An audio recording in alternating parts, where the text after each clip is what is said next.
ദൈവത്തോടനുസരിച്ച് ബാക്കിയുള്ള കാര്യങ്ങളെല്ലാം ശരിക്കും തന്നെ ചെയ്തു. ഇത് ബാക്കി കാര്യങ്ങളൊക്കെ പിന്നെ ജനങ്ങൾ തീരുമാനിക്കുന്ന ബാക്കിയുള്ള സോഷ്യൽ മറ്റുള്ള ഏകദേശം എല്ലാം പെർഫെക്റ്റായിട്ട് നമ്മൾ അത് 80%. 100% പറയത്തില്ല, 20% വളരെ തൊണ്ടിക്കാരല്ലേ. അപ്പോൾ അതങ്ങനെ എന്തായാലും സ്വച്ഛമാണ് കാര്യങ്ങൾ. വെള്ളത്തിന്റെ നീളം അളവുകൾ ഇതിനെപ്പറ്റി പറയുകയാണെങ്കിൽ എങ്ങനെയാണ്? നീളം അളവുകളെ പറ്റി എന്നെ സംബന്ധിച്ച് പറഞ്ഞാൽ എനിക്ക് പറയാനുള്ളത് ചുണ്ടൻ പണിയുന്നു, വെപ്പ് പണിയുന്നു, ഓടി പണിയും. ഇപ്പോൾ നീളങ്ങളെ പറ്റി നമ്മൾ കൃത്യമായിട്ട് നമുക്ക് പറയാനുണ്ട്.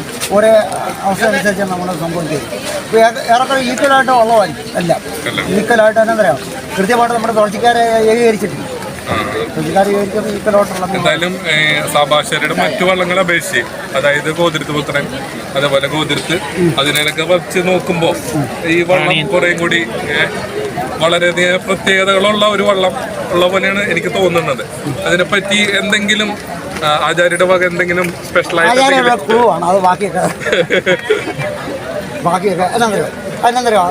ഗവൺമെൻറ് അത് നമുക്ക് സഹോദരനെ സംബന്ധിച്ചോളാം. ഞാൻ ഈ 53 വയസ്സിനും ചുണ്ടൻ തൂക്കം വെപ്പുമാണ്. നമുക്ക് ഒരിക്കലും ഇന്ന് പ്രത്യേകത എന്ന് പറഞ്ഞ ഒരു മീഡിയ കൊണ്ട് നമുക്ക് തുറന്നു പറയാനോ. ഇത് ബാക്കി കാര്യങ്ങളൊക്കെ ജനങ്ങൾ തീരുമാനിക്കട്ടെ, അവരുടെ കൈ കൊടുക്കാം. ഏതായാലും ഒരു കാര്യമുണ്ട്, ശക്തമായൊരു വള്ളമായിരിക്കും ബാക്കി നിങ്ങൾക്ക്. ആലപ്പുഴ വിശേഷങ്ങളെ പറ്റി എങ്ങനെയാണ്? പുതിയ വള്ളം നടക്കുന്നു, പുതിയ നിറണം പുതിയ ഉണ്ട് നടക്കുന്നു. ആർപ്പുകര പുതിയ ഉണ്ട്, പിന്നെ ചേർത്തല പുതിയ ഉണ്ട്. അപ്പോൾ അങ്ങ് പുതിയ ഉണ്ടെന്ന് പോകുന്നത്. പിന്നെ അടുത്ത ഒരു വെപ്പ് വരുന്നു, ഭീകരത വെപ്പ്, ഓടി വരും. എല്ലാവിധ ആശംസകളും. വള്ളത്തിന് വള്ളങ്ങളുടെ പ്രത്യേകത പറഞ്ഞാൽ മോശമല്ല. പ്രത്യേകത എൻ്റെ എല്ലാം മക്കളാണ് മൊത്തം 53 25 വള്ളങ്ങളാണ് എൻ്റെ മക്കളാണ്.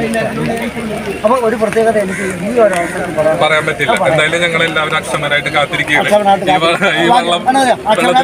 ഈ മത്സരങ്ങളിൽ ബാക്കി കൃഷിക്കാർക്ക് കായിക താരങ്ങൾക്ക് ഒത്തു കൊടുക്കുക. ബാക്കി തീരുമാനം അവരുടെ കാര്യങ്ങൾ. എന്നാലും വള്ളം വളരെ ഗംഭീരമായിട്ട് തന്നെ ഉണ്ട്. കണ്ടിട്ട് അങ്ങനെയാണ്. ഇനി വെള്ളത്തിൽ മുട്ടുമ്പോൾ ബാക്കി കാര്യങ്ങൾ അറിയാം. ഓൾറെഡി റെഡിയാണ്. അല്ല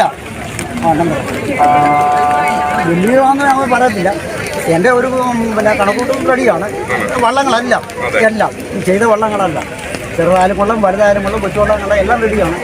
പിന്നെ അതിനകത്ത് മാറ്റമൊന്നും വരത്തില്ല. ബാക്കിയുള്ള കാര്യങ്ങളൊക്കെ മൂലം വള്ളങ്ങൾ കണ്ടപ്പോൾ എല്ലാം മനസ്സിലായി. തീർച്ചയായിട്ടും ചെറുതന്നെ വള്ളം. അപ്പോൾ അത് വള്ളപ്പാട് ഏറ്റവും കുറ്റം പറഞ്ഞ ആണോ? അപ്പോൾ ഏറ്റവും കുഴപ്പം പറഞ്ഞു എല്ലാവരും കണ്ണുകൊണ്ട് കണ്ടല്ലോ. പിന്നെ മൂത്താശാരി ഒന്നല്ല പോലെ നമ്മൾ അങ്ങനൊന്നും എല്ലാ ഈശ്വരനുണ്ട്, ദൈവം ആണ്, താങ്കൾ ദൈവം അത്രേ ഉള്ളൂ. അത്രേ ഉള്ളൂ. അത് ഇവിടെ നടക്കാൻ പറ്റും. കരയ്ക്ക് ഈശ്വരൻ ഈ വാരാപ്പുഴ നമ്മുടെ ഒരു ദേവാലയത്തിന് മുമ്പിൽ അത് തന്നെ ഏറ്റവും വലിയ ഭാഗ്യം. എല്ലാവിധ ആശംസകളും.